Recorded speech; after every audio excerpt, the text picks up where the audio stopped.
Bom dia a todos. Hoje é um prazer, uma honra. Nós estamos aqui com a doutora Juliana. A doutora Juliana é especialista em clínica médica, com foco de atuação em longevidade e saúde do idoso. Ela que fez sua pós-graduação no Sírio-Libanês. Então hoje nós temos o prazer de pegar dados bem significativos aqui com ela. Bom dia, Juliana. Bom dia, Dr. Paulo. Um prazer estar aqui. Muito obrigada pelo convite. E falar de sono, com quem atua diretamente com sono e trazendo o público que é a terceira idade, para mim é uma grande alegria e muito importante falarmos desse tema, doutora. Então, obrigada pelo convite. Poxa, prazer. Ô, Juliana, como é que você classifica a questão de longevidade no idoso? De longevidade do ser humano. Cada dia a gente tem visto mais que as pessoas têm vivido mais. E por que se tem vivido mais? Eu acho que é um ponto que a gente pode começar a abordar aqui. Eu sou bem disruptivo, às vezes, numa fala que eu falo assim, a geração que vai viver 120 anos, ela já nasceu. Sim. E isso é real. E pode ser que essa geração seja até a nossa. Lógico que isso vai demandar uma série de cuidados e de avanços que vão vir ao longo do tempo na medicina. E eu digo, se a gente se cuidar, a gente vai chegar com boa idade. Com certeza. Se a gente não se cuidar, às vezes nós vamos chegar, ou não chegar, ou vamos chegar, como diz o outro, esgolepado, Então, até que ponto que a gente pode intervir nisso? Vamos lá. Longevidade é a palavra do momento que já diz, Longe vai a idade. E é aí que a gente vai nesse caminho. Porque a expectativa de vida só aumenta, No Brasil hoje a gente tem 7,4, 7,6 nos livros. Mas a gente sabe que a realidade vai muito além disso. Não é à toa essa fala que você traz sobre viver 100 anos ou mais. Isso já é uma realidade. Inclusive a gente tem populações que são chamadas de blue zones, zonas azuis, de pessoas vivendo 100, 110 ou mais em áreas específicas. Até um documentário bem bacana da Netflix, que tem alguns episódios mostrando o que faz essa população, esse grupo de pessoas viver tanto tempo. Daí um pesquisador foi audacioso e passou essas populações para ver o que levaria eles a viver tanto tempo.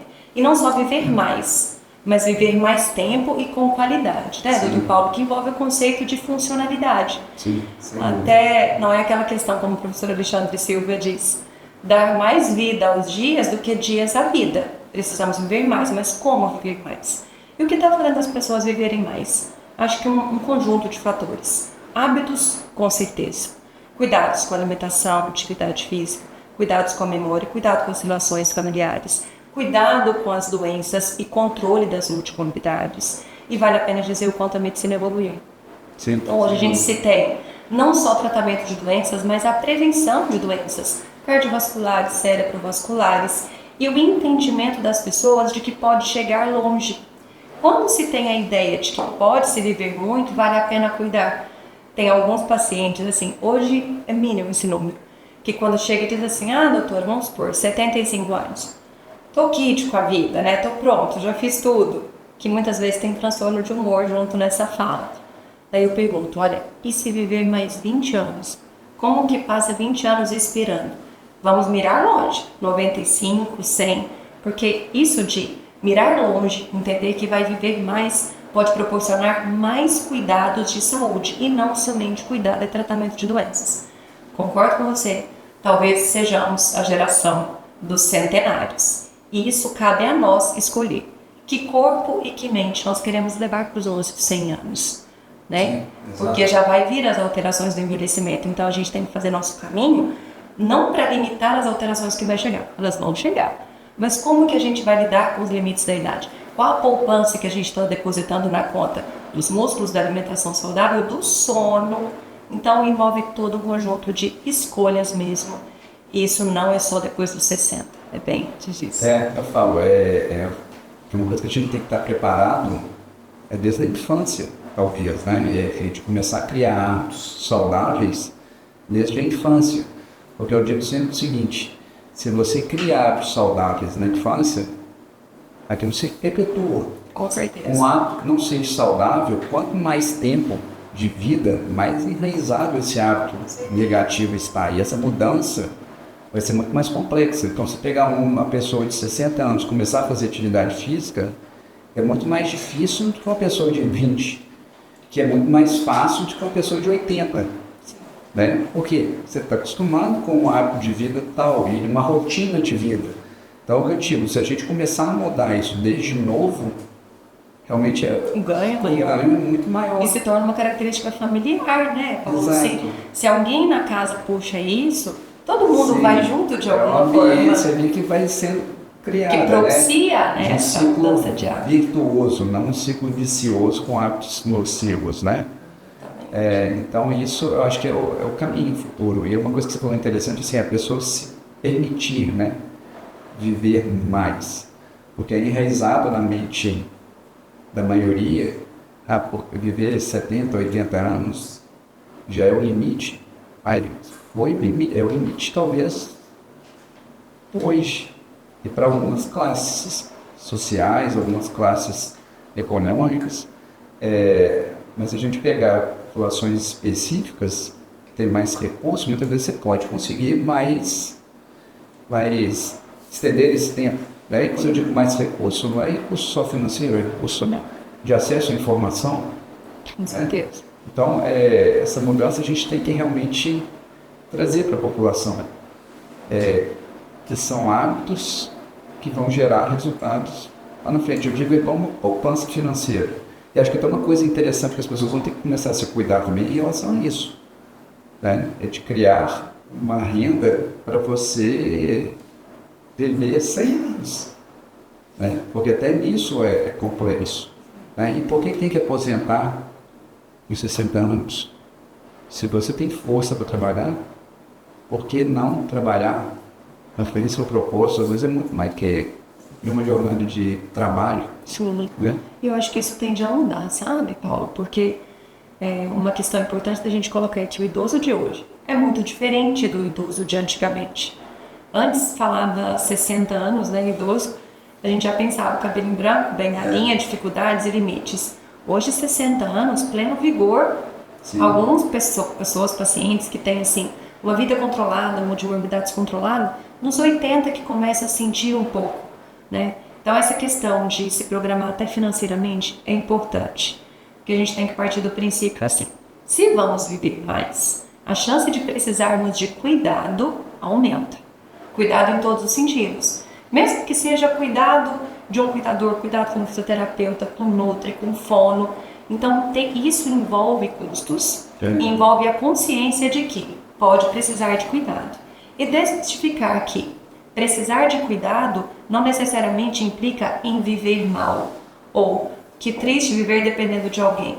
Talvez você precisa dessa pessoa para viver bem, para ver mais coisas na sua vida, para criar memória, para ver neto crescer, filho se formar, bisneto, como os propósitos fazem eles viverem melhor. Então, talvez essa seja até uma saída para nós. Quando a vida do idoso está difícil, os limites da idade aparecem, vale a pena a gente até se perguntar, enquanto família que tem idosos, ou perguntar para o idoso mesmo, para o nosso paciente ou para quem a gente convive. Qual o motivo que te faz viver? Você quer viver por quê? Quando a gente tem propósito, a gente consegue focar mais nos hábitos, porque vale a pena aquele hábito para viver e viver grandes emoções, grandes amores, grandes acontecimentos. E nós somos a história que nós vivemos e as pessoas que nós acessamos. Então é isso que fica. Então os hábitos, sim, os bons hábitos podem nos levar muito longe para viver mais e melhor. Eu vejo essa nuance da crença, né? Já que as pessoas elas enxergam, igual você disse, aos 60 anos já era idoso. Elas balizam pela geração antecessora, né? Então minha mãe com 70 anos já era idosa. Mas hoje mudou. Hoje não é mais assim, né?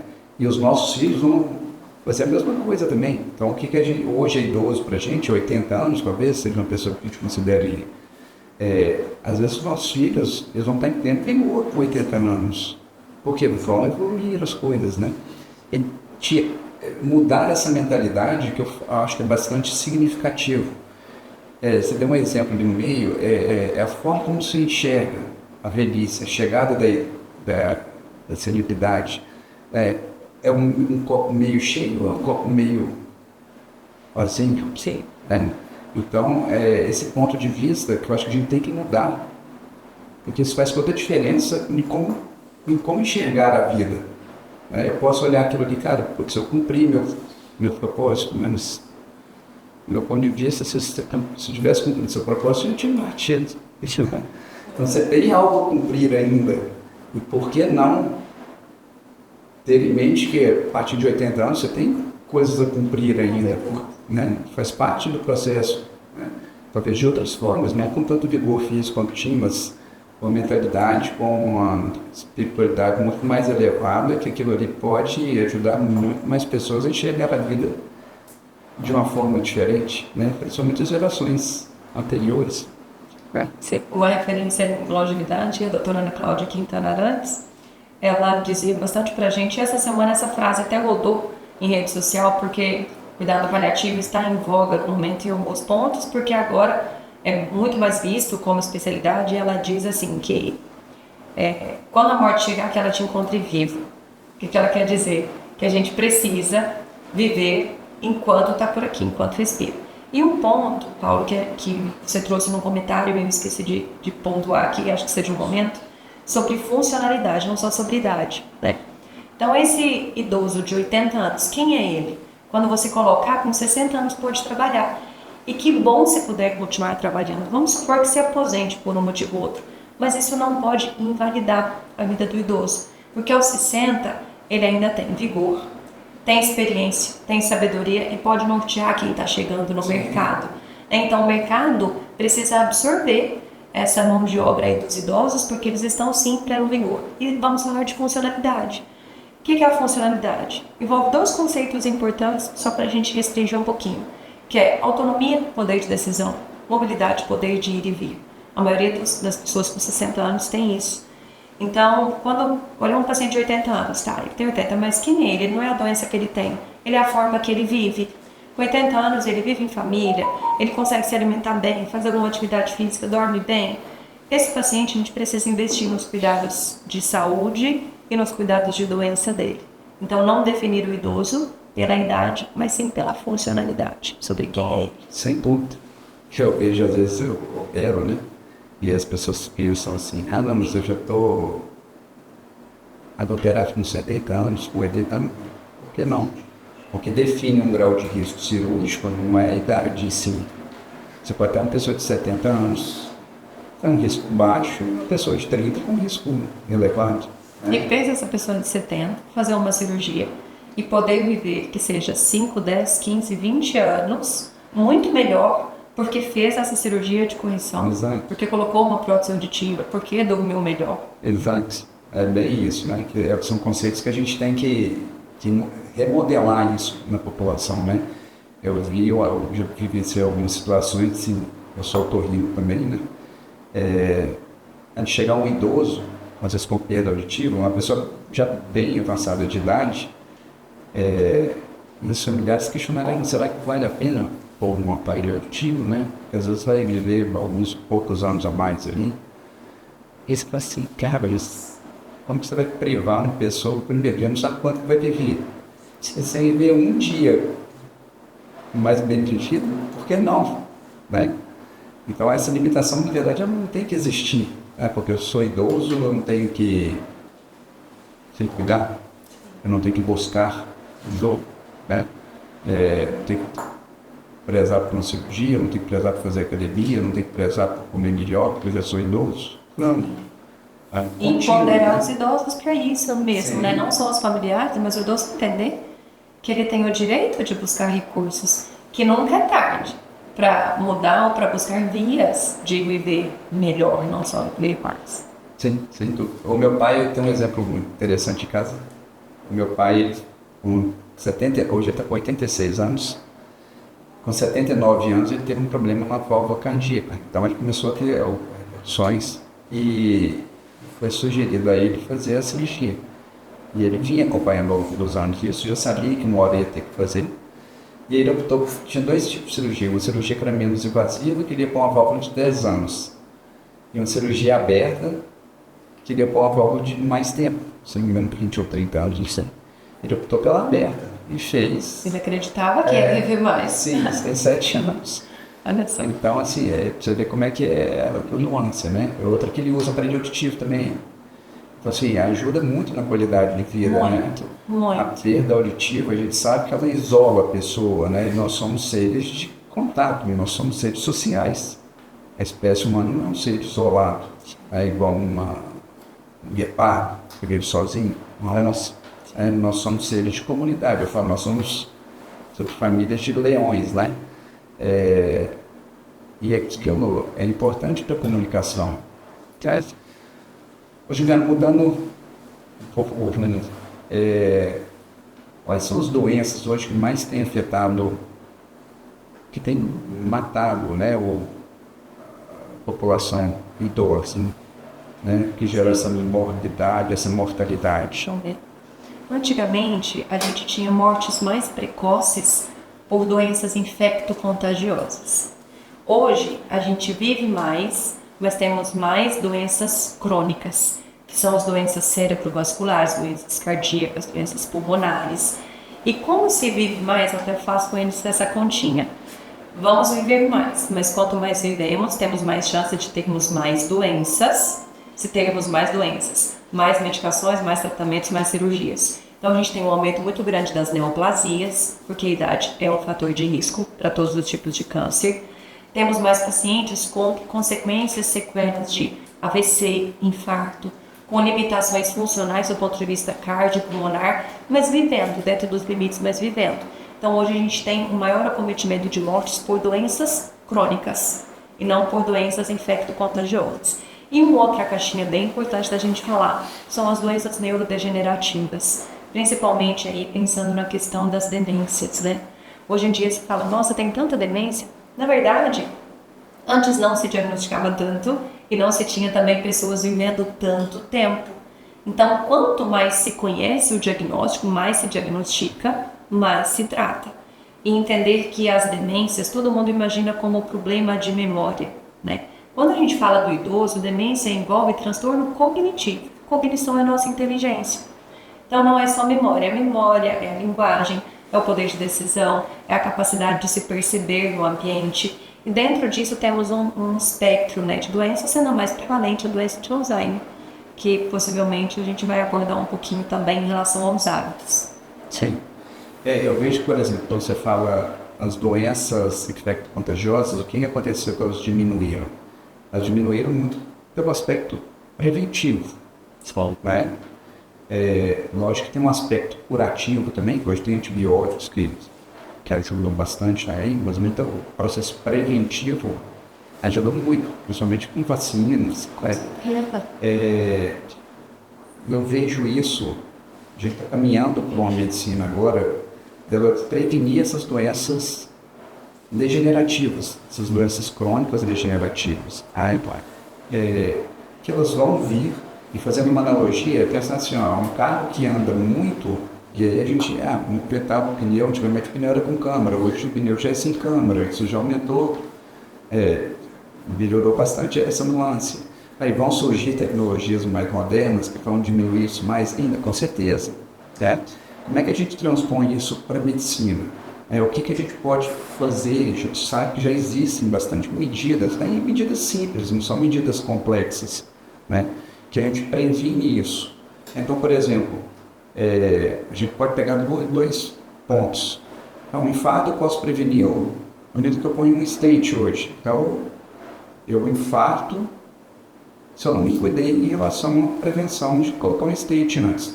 Agora, como que eu posso ter um outro lado também de prevenir para não chegar a precisar pôr um stent também? Porque o stent é preventivo? Sim. Agora, nós temos uma linha antes ainda, que é diminuir o risco de formar uma placa na coronária para aquilo ali precisar pôr um stent. Sim. Né? E a gente sabe que hábitos fazem toda a diferença. Lógico que existe a questão de genética, mas o que eu falo, os hábitos ao longo da vida, eles vão influenciar. E aí, eu queria que você citasse um pouco a relação a isso, em relação à atividade física, alimentação, a gestão de estresse, né, que poucas pessoas têm noção disso, né, né, e principalmente ao sono. A gente sabe que hoje está mega correlacionado com todas essas patologias de fator, né? Então, por exemplo, o sono tem correlação com as doenças cardiovasculares? Sim. Tem correlação com as doenças cerebrovasculares? Sim. Tem correlação com as doenças neurodegenerativas? Sim. Muita correlação hoje é bem estabelecida com o Alzheimer? Sim. Né? Então, assim, pensar o sono só vai resolver tudo? Claro que não. Mas a gente tem que entender que nós viemos codificados para dormir.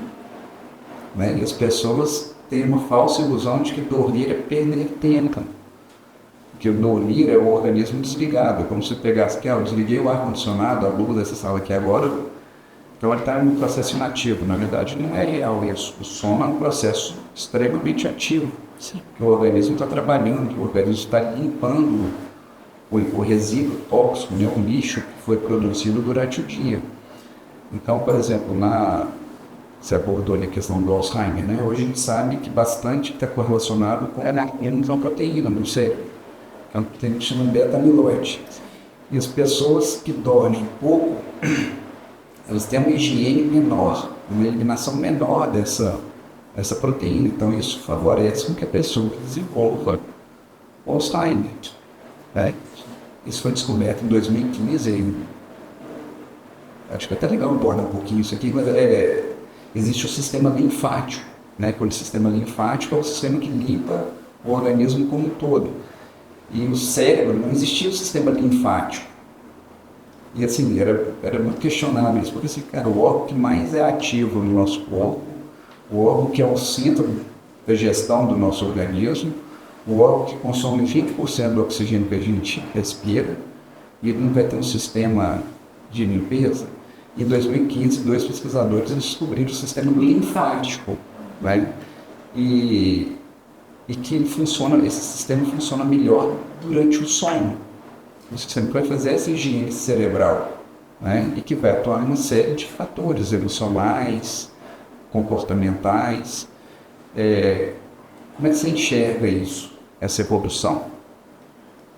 De a gente pegar assim, no geral, de a gente ver uma medicina que seja mais preventiva, né, do que uma medicina que seja mais curativa.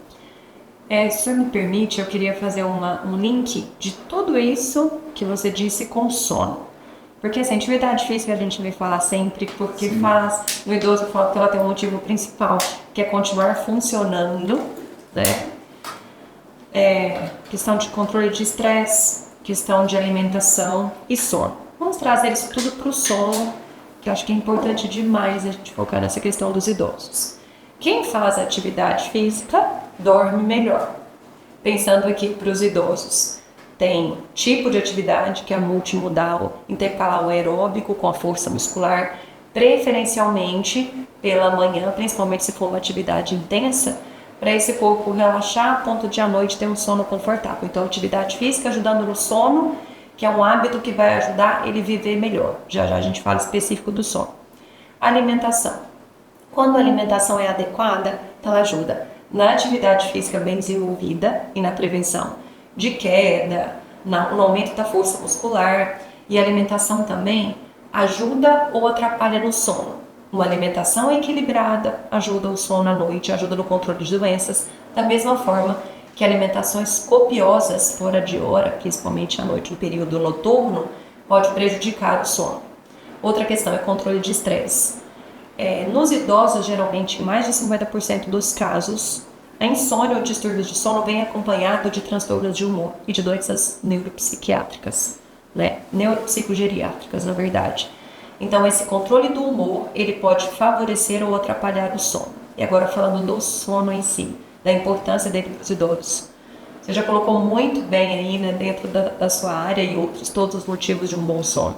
Mas nos idosos, de bate-pronto, alguns benefícios aqui já me ocorrem. Fator de risco modificável para demência, principalmente a demência do tipo de Alzheimer, que é a mais prevalente. Quando a gente fala em fator de risco modificável, isso é muito importante, porque se é modificável, envolve tempo para modificar o hábito e tem que começar o quanto antes, né? Em relação ao sono, ajuda nessa questão de consolidação de memória, ajuda na tomada de decisões, porque o idoso que não dorme bem à noite é aquele idoso que no outro dia pode estar estressado, improdutivo, com a memória piorada, maior chance de acidentes domésticos, maior chance de acidentes fora de casa, perde qualidade de vida porque vai ter cochilos diários, ele não consegue conviver com a família, aproveitar momentos. E nessa questão física e metabólica, em todos os sentidos, quem dorme mal pode ter mais pico de pressão no outro dia, aumento da pressão, e o aumento da pressão pode levar, por exemplo, a um aumento vascular, a um AVC, a um infarto, né? Sim. Questão de controle de peso, questão de diabetes, né? Como pode interferir, por exemplo, diabetes pode interferir no sono, e o sono pode gerar um estresse que no outro dia piora o controle do diabetes. Então, o sono é um pilar que envolve que os bons hábitos ajudam no controle dele, da mesma forma que os maus hábitos atrapalham o sono e o sono ruim atrapalha o resto do funcionamento do corpo. É uma via de mão dupla, É na verdade, um né? O ciclo. sono ele piora a obesidade? Piora a Sim, obesidade. né? Já se sabe que você tem uma desregulação hormonal que você tem tendência a ganhar mais peso, Sim. né? No idoso, então, quando restringe o tempo de sono, que é fisiológico, é normal isso no idoso, ele tem mais chance de comer. Porque, por exemplo, a pessoa dorme 8 horas, ela tem 16 horas de tempo para comer. Sim. O idoso, às vezes, ele tem mais tempo, então ele tem uma tendência a ganhar mais também, né? A inatividade favorece também. Então, o sono de qualidade ruim vai deixar a pessoa mais cansada. Então, ela tende a não se exercitar. Ela não exercitando, ela ganha peso. E o inverso também ocorre, como você disse. A pessoa dorme, ela está obesa, e ela vai dormir pior por conta disso também. Então, no Alzheimer, é a mesma coisa.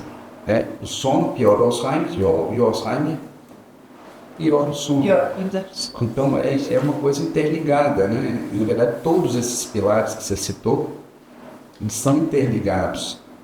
Então, é o que eu digo, não adianta a gente pegar vou melhorar a sua atividade física. Aí já é o começo, legal. Nós temos que melhorar a alimentação, nós temos que melhorar a gestão do estresse, temos que melhorar a espiritualidade, temos que melhorar o sono. Porque esse conjunto todo que eu acho que é o sucesso. Eu acho Que é a prosperidade, né? Porque as pessoas se perderam, né? O que é sucesso? Quando você fala sucesso, logo no limite, sucesso financeiro, né? Faz parte, importante sim, mas esse resto todo, ele tem que ser levado em conta. Sim.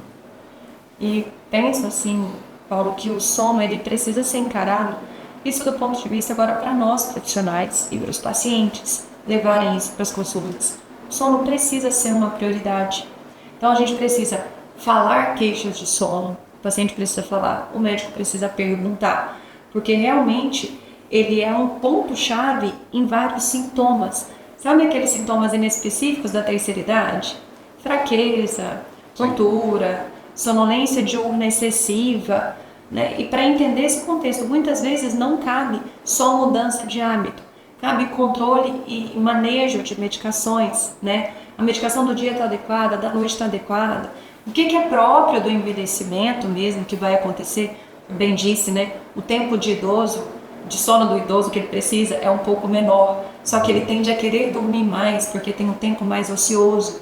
E às vezes dormir para ele é esquecer preocupações, porque não tem nada para fazer, eu vou dormir.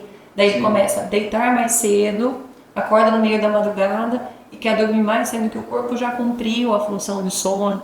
Então, entender... Isso é bem comum, né? Isso é Você muito pega uma pessoa comum. que dorme 9 horas, normalmente o idoso, ele vai ter um sono de 6 horas já é suficiente. Sim. Às vezes ele dorme às 9, 3 da manhã, ele acorda Sim. e ele quer dormir mais, porque todo mundo está dormindo, mas já foi o suficiente, né? Isso gera uma angústia, né? Gera uma angústia. E até a gente comenta sobre hábitos, assim, falando dos hábitos do sono, toda vez que tem algum idoso, alguém que tem alguma queixa, né, do sono, primeiro entender qual é essa queixa.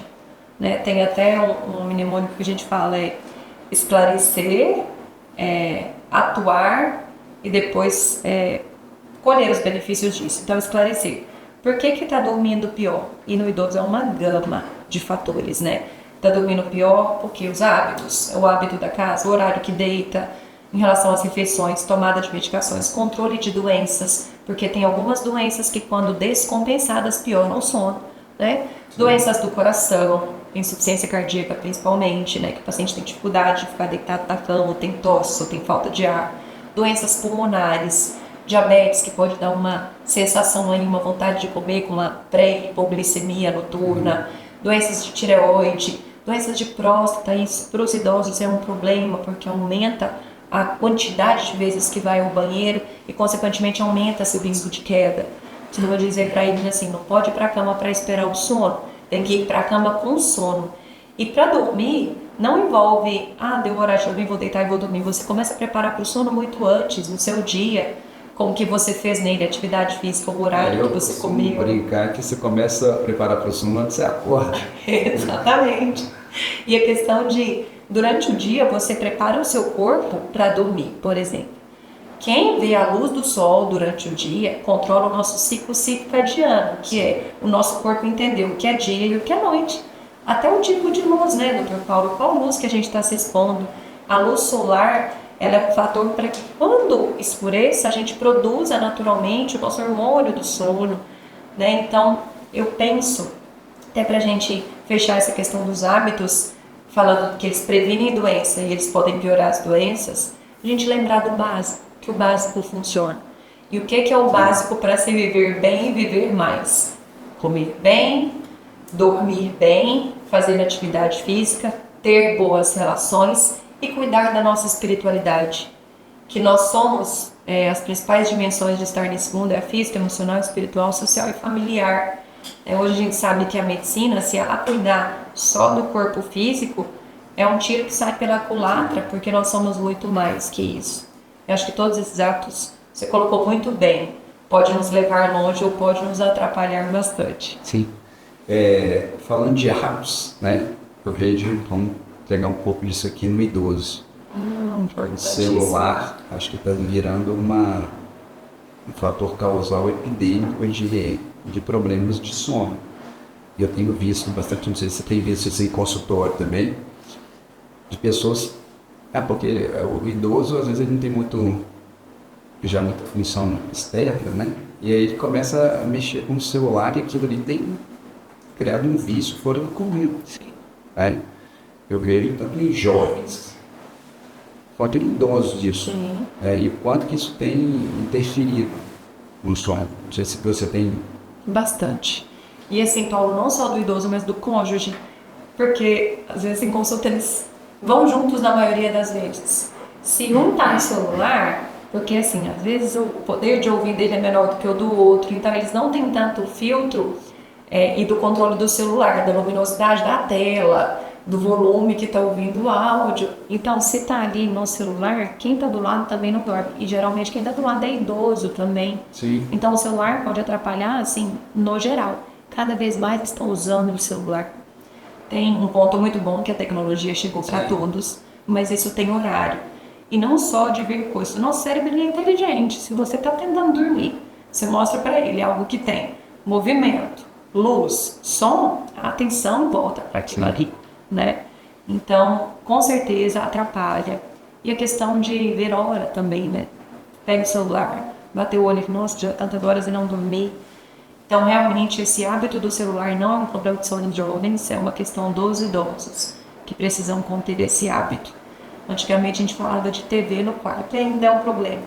Mas hoje é tela de celular no rosto. Então, celular, aproximou o estímulo. Eu digo, o celular ele tem alguns fatores que são mais agravantes que a TV, né? Porque o celular se interage. Então, o seu cérebro, o córtex cerebral está mais ativo. A TV é mais passivo. Segundo que assim, o algoritmo das redes sociais ela é feita para te viciar. Com certeza. É dopamina pura que está sendo liberada. Então, assim, atrai muito mais e desperta muito mais do que a TV. Né? E uma outra coisa que eu tenho falado bastante é porque a velocidade de processamento na rede social, ela demanda uma velocidade de processamento cognitivo muito maior do que a televisão. Porque ali você está passando, você passa uma velocidade muito maior. Então, o seu cérebro ativa muito. E no que ele ativa muito, depois para você desligar, para você frear, é complexo. Né? Então não queira achar que você vai mexer no celular 10 horas da noite e 10 e meia você vai estar dormindo. Não vai, não tem como. Né? E a gente tem visto cada vez mais idosos usando como passatempo. Né? Aquela ideia de fazer o crochêzinho antigamente, não queria que a pessoa faça crochêzinho. O idoso está no TikTok, não tem mais do que a gente às vezes. Né? E que eu digo, não que seja ruim, né? Mas saber usar no momento adequado, na quantidade adequada, não é tolir o hábito de usar. A tecnologia está aí para agregar. Como eu falo, o carro pode ser uma arma se eu jogar em cima de uma pessoa. Ele pode ser uma coisa boa se eu levá-lo no transporte de um lugar para o outro. Então, ter essa consciência, acho que é uma coisa bem significativa para o idoso ali. Né? Sim. Eu acho que essa questão mesmo do celular é importantíssima e hoje é o principal problema. E essa questão da velocidade rápida de processamento de informação traz para alguns idosos não só ansiedade, mas a sensação de que eles estão lentos. Sim. Porque com o envelhecimento, não é normal você ter perda da função cognitiva. Você está perdendo até algum motivo. Mas pode acontecer a lentificação dela. Esse talento, vamos supor um paciente octogenário ou nonagenário, o pensamento dele é mais lento. Mas se você der o tempo para a cabeça dele pensar, vai vir a resposta certa. E o celular ele não permite isso. Sim. É tudo rápido, é tudo ágil, né? E uma outra questão que eu queria colocar é que muitos, às vezes, chegam no atendimento falando de distúrbio de sono e querendo tratar, querendo medidas rápidas. Com certeza, doutor, me dá um remédio para o sono. Sim. Porque a gente quer comprar saúde no pote. Sim. E saúde não se vende no pote, né? Porque é mais difícil mudar hábito, mas uma vez que você mudou, ele fica. Então, essa questão de, vamos medicar, então, o paciente para dormir. Aí você entra com uma medicação adequada, dose adequada, tem que ser compatível com a lista de medicações que toma, com o horário que toma. Mas daí ele toma a medicação. Daí ele vai para a cama, pega o celular. Daí vem, doutor, o remédio não funcionou. Né? Então, não tem como você medicar também. E o certo não é medicar direto, mas mesmo você medicando, se os hábitos não vierem para ajudar no efeito da medicação, a gente não tem um tratamento de sucesso. É um cabo de fogo de guerra ali, né? Em força puxa para um lado e o hábito puxa para o outro. Né? Então, realmente, isso aí é essencial. Sim. Ter essa consciência, né? Com certeza, sem dúvidas. Sobre dormir menos, tem um paciente interessante, eu acho que é um dos poucos, essa é a exceção. Ele tem 80 anos, ele é ativo, de manhã ele faz atividade física há mais de 40 anos. Hoje, aos 80, ele anda em torno de 3 a 5 quilômetros. Então, ele é um atleta há muito tempo. Cuida da alimentação, ele faz os exercícios de alongamento, ele faz atendimento a público ainda. Então, ele tem a casa dele, ele deixa música clássica, então assim, um exemplo. E ele me diz, ele é o único até hoje no consultório que me diz isso, que ele dorme mais tarde para aproveitar o tempo. Ele dorme às 11 e ele acorda às 5 porque ele caminha todo dia às 5. Então ele dorme em média de 6 horas, que é o que de fato o idoso precisa. É exceção, mas é um exemplo de uma vida ativa, de bons hábitos, que mantém a parte cognitiva impecável e tem fatores que vão contra. Porque não é uma pessoa que teve grandes oportunidades de estudar, de nível cultural, porque isso influencia também na memória e no sono. Então, ele driblou a vida e o envelhecimento com bons hábitos e ele está colhendo os frutos. Então, o sono dele, ele dorme menos tempo, mas é um sono reparador. Ele não acorda cansado. É o suficiente para a idade dele, talvez. Né? É interessante isso, porque assim, esse cara teve sorte. Né? As pessoas muitas vezes chegam e dizem, nossa, fulano teve sorte. Não. E se dedicou, iniciou aquilo ali, talvez de forma natural, nem ele não saiba. Porque quando você tem um hábito bem entranhado, a gente muitas vezes nem sabe que a gente faz aquilo, porque aquilo é benéfico. Né? Esses dias os meninos estavam me perguntando, o que você faz para dormir bem? E aí na hora eu não me lembrava assim de bate-pronto o que eu... É porque são coisas tão naturais para mim, só que para os outros não são. Né? Igual você estava falando aí, por exemplo, à noite eu escuto música, na minha casa tem música ambiente, e a gente põe uma música tranquila para todo mundo escutar. Sim. Então aquilo ali é uma coisa que é natural para mim. Só que grande parte não tem essa consciência.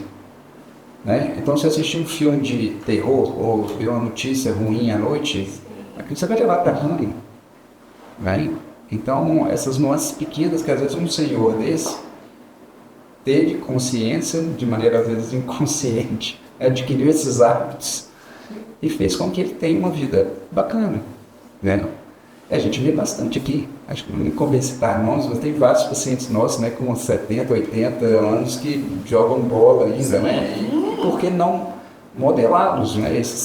Essas pessoas, elas têm, a gente vê o porquê que elas estão chegando dessa forma. E mostrar que nunca é tarde, né? Eu tenho uma paciente de 93, ela tem transtorno cognitivo, ela começou agora a fazer atividade física.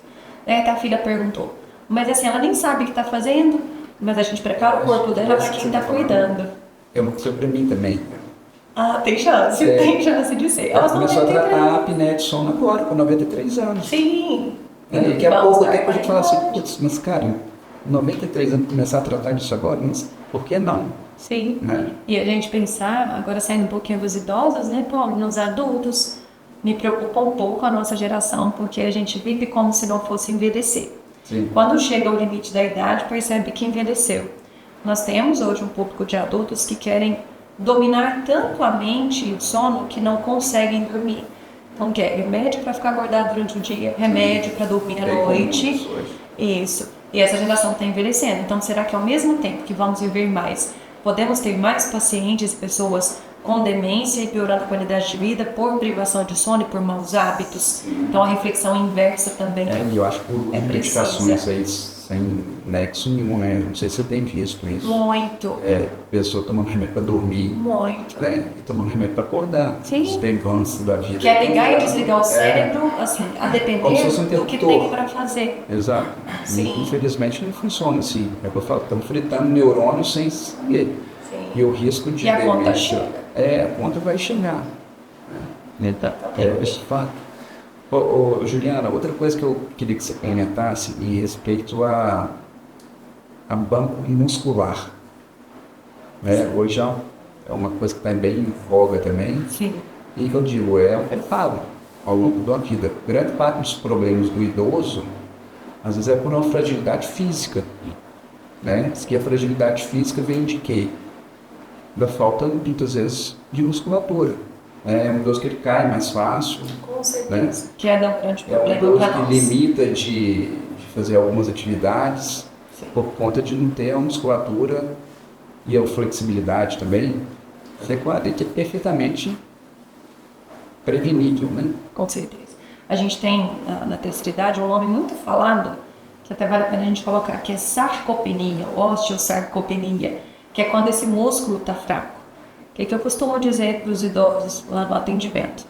Para a gente manter mobilidade, 3 coisas precisam funcionar na nossa parte osteomuscular: osso, músculo e nervo. Osso vai piorar com a idade, com maior chance de chegar à osteoporose. Como que a gente previne? Comendo, que forma o osso, e fortalecendo o osso. Atividade física.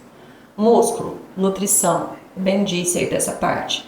A gente não forma um músculo bom se não tem ingrediente para formar músculo. Então a gente depende da ingesta de proteína adequada. Claro que salvo exceções, sim, da conta. Então, mas assim, no geral, tô falando no geral.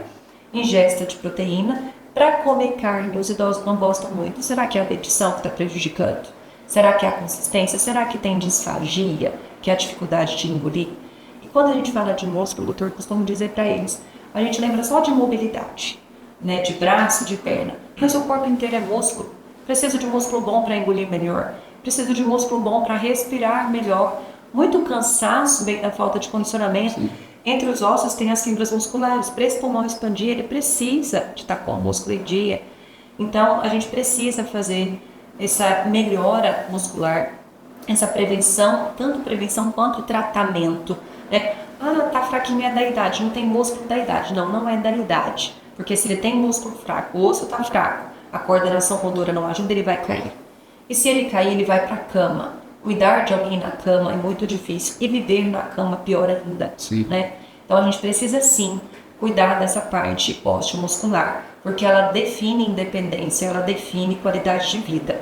E isso começa muito antes, e mesmo se não começar antes, viu o idoso que está vivendo mal, e talvez o maior problema dele é a força muscular que está atrapalhando a qualidade de vida e não são as doenças. Então isso precisa ser visto e valorizado também, né? Da mesma forma que o contrário também é um problema. A obesidade, a gente pode ter paciente obeso desnutrido, Sim. né? A obesidade vai atrapalhar aí o sono, vai atrapalhar a vida, a mobilidade. Quantas vezes tem os problemas osteoartrite, osteoartrose? Eu falo para ele é o mesmo joelho para dar conta do peso, que é 10, 20, 30 quilos mais. E nos idosos vale a ressalva de que a apneia do sono não está associado só a pacientes obesos. Nos idosos a gente pode ter a apneia do sono, que é aquela dificuldade de dormir, que faz as pausas respiratórias, paciente roncador. Nos idosos que não são obesos. Então, voltando, é importante falar sobre o sono nas consultas. É importante falar dessas queixas, o profissional ouvir e entender. É uma queixa de insônia? É uma doença que atrapalha o sono, apneia obstrutiva do sono? É uma síndrome das pernas inquietas? É um transtorno do sono adequado? Também, né? É comum nos idosos. Então, conversar de sono sempre, porque ele garante longevidade, garante qualidade de vida e pode levar não só os adultos, mas os idosos muito mais longe aí. E eu sou uma profunda admiradora do seu trabalho. É recíproca e verdadeira. Porque, olha, um profissional pensar em hábitos e pensar em melhorar a qualidade de vida e a qualidade do sono para viver melhor, isso é uma raridade. Então, assim, te parabenizo por isso. Que bom que tem você aqui para fazer isso para nós, para cuidar disso, porque é muito importante e garante, sim, que nossa vida melhore. Parabéns. Eu que agradeço como se diz, as felicitações ali. E digo mesmo para ti também, Juliana, eu acho que o seu trabalho, eu vejo na sua rede social, é bastante envolvente nessa nuance, de prevenir, de ajudar a parte não só física, uma parte de desenvolvimento emocional, desenvolvimento espiritual, puxar isso. O mundo não é só físico, né? Grande parte das pessoas enxergam o mundo só essa parte física.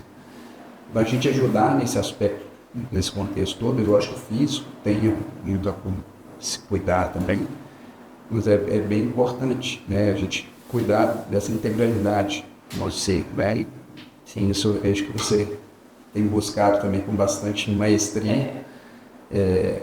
Te parabenizo por isso também, por um prazer ter você aqui. Se Deus quiser, vamos ter outros. Tem muito assunto para a gente. Sim, com certeza.